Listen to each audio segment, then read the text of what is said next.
जोंनि मानसिफ्राथ' खालि जोंनि बर'फोरनि लाइमोनल' नंला मानसि हिसाबैनो दानिया जोङो बांद्राय एन्टारटेनमेन्टखौ नागिरग्रा जाबाय।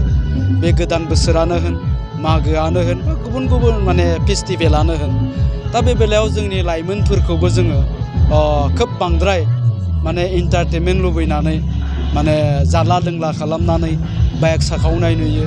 स' बेफोरनिफ्राय गावबागावखौ जुदि जानगार खालामनो हायोब्ला गावनि माबा मोनसे जाब्रबथायजों लोगोसेनो गावखौ आलाय जाब्रे खालामना लानायनिफ्राय जानगाराव दोननो हागोन। हग्राजुलि दख'रा दुलाराय बर' फरायसा आफादनि जा 10थि बोसोरसालिया जथुम्मा बे हाबाफारियाव आंखौबो आलासि महरै लेंहरनायलाय बाहागो लाफैदों। थ' बाहागो लाफैनानै खोब मोजां मोनदों आरो गोबाव समनि उनावहाय बे ओनसोलाव फैदों। सिगाङावबो फैखांबायमोन खिन्थु गोसोखौ खोब दुखु मोनदों मानोना दासिमबो बे ओनसोलनि लामा सामाफ्रा मोजाङै जौगाखांजायाखै आरो बे ओनसोलनि गामिनि रायजो राजाफोर बिथांमोनाबो मोनफ्रोमबो बिथिङाव जौगाबावनांगौ दं होननानै आं सानदों।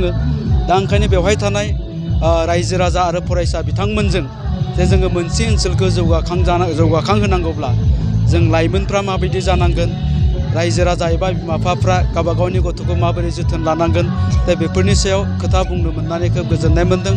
आसा खालामदों बे ओनसोलनि लाइमोनफोर जायफ्रा दिनै फरायसा फैगौ 5-10 बोसोरनि उनावहाय बे ओनसोलखौ जौगाखांहोनांगौनि थाखाय गावबा गावखौनो साफा राफोद लेखा गोरों खालामनानै बिबान लागोन।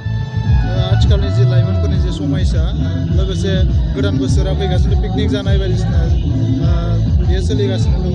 दा बेनि सायाव नोंथाङा मा बुंगोन? जोंनि मानसिफ्राथ' खालि जोंनि बर'फोरनि लाइमोनल' नंला मानसि हिसाबैनो दानिया जोङो बांद्राय एन्टारटेनमेन्टखौ नागिरग्रा जाबाय।